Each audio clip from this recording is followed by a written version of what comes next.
Hello mga Lods, magandang araw sa inyo at welcome back dito sa channel ko. So for today's video, pag-iisipan pa natin kung anong iba-vlog natin.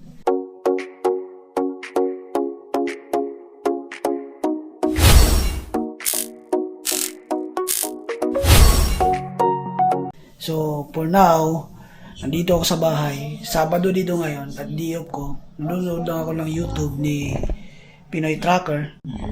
So, wala tayong ibang gagawin kaya mag-vlog muna tayo. So, pakita ko sa inyo yung weather sa labas. So, ang nakalagay sa weather sa cellphone is 100% ulan, pero sa ngayon ambon lang meron. Wala masyadong ulan. Kung makikita nyo, kasi gusto kong umalis ngayon para makapag pasyal naman. So ito yung kaganapan sa labas ngayon mga Lods. So ibabahagi ko sa inyo mga Lods yung ano namin dito sa bahay, kung sulit ba yung renta namin na 1,800 a month tapos libre na lahat. So oo mga Lods, no? Libre na siya lahat, kaso nga lang wala siyang laundry. So, wala kaming ibang binabayaran dito. Yung ilaw, yung tubig, libre na po siya. So, papakita ko sa inyo kung gaano kalaki itong bahay namin. Yung nirerentahan namin dito sa Vancouver. Kung sulit ba talaga. Kasi ano naman kami, family of 3. 3 lang po kami. So, para sa amin, sulit na po ito. Kasi nandito po kami sa Vancouver mismo nakatira. So sulit na po siya. So ganito kalaki yung kwarto. Pasensya na kayo, medyo makalat. So ito yung isang kwarto mga Lods. Tapos maliit lang yung closet. Napakaliit lang ito. Maliit lang yung closet. Pasensya na kayo, medyo magulo. Tapos yung ano namin, yung hallway, ganito lang. Maliit lang talaga siya, no. So, kapag marami kayo, sa bagay, hindi naman kayo kukuha dito kapag marami kayo. So, kami kasi 3 lang, so ang kinuha namin 2 bedroom. So, ito naman yung washroom. Ito yung washroom. Ganito lang kalaki yung washroom. Tapos yung kwarto ng anak ko. Ganito rin kalaki. Parehas lang kalaki dun sa kabila. Ito yung kwarto ng anak ko.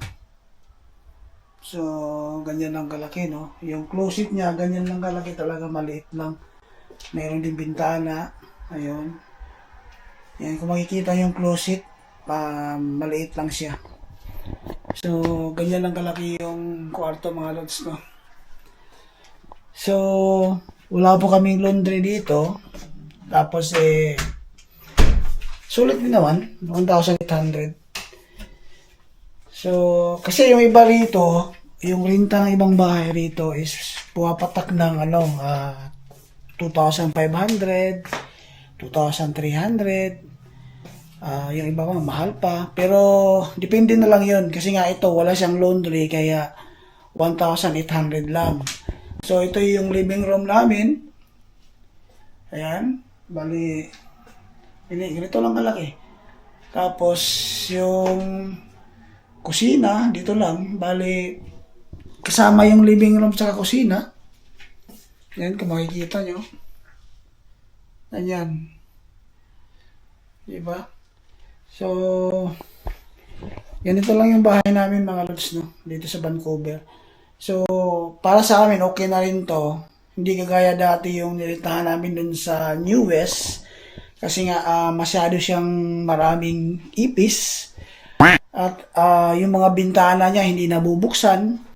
So, bawal kasi dito mga Lods, no? Kapag yung kwarto nyo is walang bintana or hindi nabubuksan, bawal po dito yun. Tapos, bawal din po dito sa Canada, yung nirentahan yung bahay is walang heater. Bawal din po yun. Tapos, kapag nagre-renta na kayo dito, yung rep, kailangan, libre na yan. Kasama na yan sa, Tapos, yung lutuan, kasama na rin. Ang wala lang dito yung paglipat namin dito, ang wala lang is microwave. Kami sa amin to. So bali ang nilagay lang nila is lutuan tsaka ref. So ganyan dito sa Canada mga lods, no? Kapag nagre-renta kayo ng bahay, so meron na po siyang fridge tsaka stove. Yung iba nga meron ng microwave. So ganyan po dito sa Canada mga lods, no? Kapag nagre-renta kayo, kasama na ang fridge, microwave, tapos lutuan. So doon kasi sa ibang yung nirentahan namin dati sa New West, masyado siya doon sa dati naming nirerentahan mga lods, hindi siya libre yung yung ilaw. Yung tubig lang libre na siya, pero yung ilaw meron kaming sariling ang tawag dito, meter para sa ilaw. So, binabayaran namin dati sa ilaw, dun sa New West pa kami nakatira. Apartment kasi yun mga lods, no? Ang binayaran namin dati, every 2 months, pumapatak ng $50. $50, more or less $50 yun. So, kung hindi ako nagkakamali, $50 nga yun. So, yun yung binayaran namin sa electricity. So, depende kasi yun mga lods na sa kontrata. Depende yun. So, itong namin dito, itong bahay namin dito, kasama na po yung sa kontrata yung ilaw tsaka tubig. So, doon dati sa nirentahan namin sa may New West, hindi po siya kasama ang ilaw.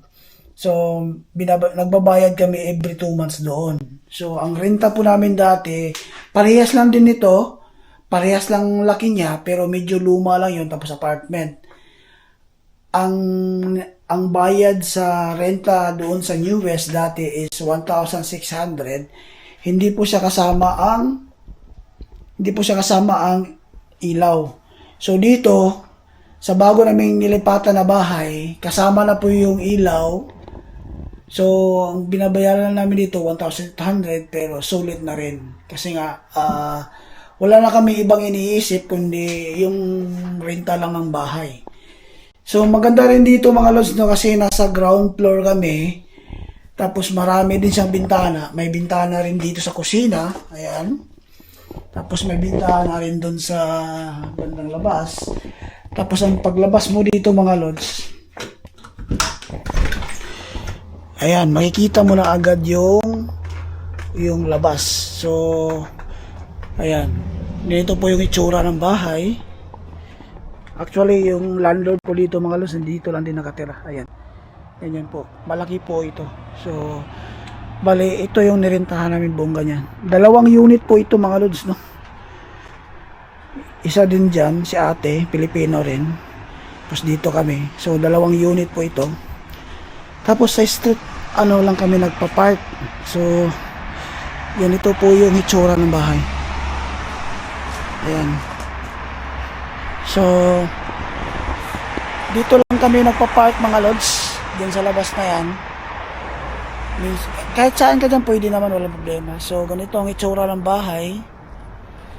So, yung may-ari nito is, dito lang din nakatira. Meron silang sariling parking. Ito yung sariling parking nila. So, ganito dito sa Canada. Pasok muna tayo kasi naka-t-shirt lang eh. Medyo lumig sa labas. So, ganito dito sa Canada mga lods. Tsaka kung maghahanap kayo ng bahay, tingnan nyo sa may marketplace. Tapos ilagay nyo doon kung magkano yung budget nyo. Tapos kusa na lang lalabas doon yung mga bahay na available na yung mga gusto nyong budget. So, ito lang yung isi-share ko sa inyo, kunting kaalaman tungkol dito sa bahay para may idea rin po kayo. So, bali ang pala dito mga lods, no, 1 month advance lang. Hindi siya kagaya sa Pilipinas, 1 month advance, 1 month deposit. So, dito sa Canada, kailangan mo lang magbayad ng hindi pala. Ang i-deposit mo pala dito, 1 month advance, kalahati pala yung nakalimutan ko na kasi mga lods. So, Ang binayaran namin dito, yung unang tira namin is 1 month. Tapos meron siyang deposit pala na kalahati doon sa renta ng bayan. So, ang renta ng bahay is 1,800. So, kailangan ka mag-deposit mga lods para sa, kumbaga kung bigla-bigla ka na lang aalis, tapos kung merong mga sira, or merong mga, o yun nga, may mga sira yung bahay, or nasira mo yung mga lutuan, or something like that. So, meron siyang deposit na kalahati doon sa 1,800, which is 900. Yun yung nakalagay sa kontrata ng loans, no? Kailangan magbigay ka ng deposit na kalahating renta. So, ganito dito sa Canada, meron kang deposit na kalahati doon sa renta. Half month ang tawag doon. So, kung kayo ay papunta pa lang dito sa Canada at naghahanap ng marirentahan na bahay, so maghanap lang po kayo sa marketplace at makikita nyo doon, lagay nyo lang Vancouver, kahit saan Vancouver, tapos lalabas na doon sa marketplace yung mga bahay na available. So, yun lang mga lods, no? Yun lang ang topic natin ngayon, tungkol dito sa bahay. Kumbaga, usapang bahay naman tayo. Para at least meron kayong mga idea. So, yung mga sira dito, let's say, yung mga ilaw na yan, so obligado namin na palitan kapag papundi na siya. Kapag hindi na gumagana. So, kami ang responsible sa mga ganyan. Tapos, kung may mga malaking sira, like yung stove, yung fridge, yung landlord na po yung sasagot dyan kasi masyadong na yan, major problem na yan. So, yung mga minor lang, kami ang nag-aayos. So, wala na yata akong ibang isi-share sa inyo. Yun lang. Maganda tong bahay na to kasi nga medyo bago pa sa tingnan, malinis, wala siyang ipis. So, kaya lumipat kami kasi nga ayaw namin dun sa kabila. So, dito kasi pag lumipat ka mga lods, kailangan mong magbigay ng 1 month na allowance. 1 month na ang tawag dito. Parang sabihan mo yung yung landlord na aalis ka na sa bahay mo, bali, kailangan mo magbigay ng info na aalis ka na after 1 month. Para alam din nila kung kailan ka aalis at makapaghanap din sila na ipapalit sa'yo. So, ganito dito sa Canada, bawal yung aalis ka na lang bigla na hindi ka nagpapaalam sa landlord mo. So, yun lang siguro mga lods, ang vlog natin itong araw. At maraming salamat sa palaging panonood dito sa video ko. At don't forget to like, share, and subscribe. Sa hindi pa nakapag-subscribe, nakikiusap po ako, paki-subscribe na lang para mas lalo pa tayong gaganahan, gagawa ng vlog. So, dito na lang at don't forget to pray and take care everyone. God bless and huwag kalimutan magpasalamat sa Panginoon sa mga biyayang natatanggap. So, bye for now.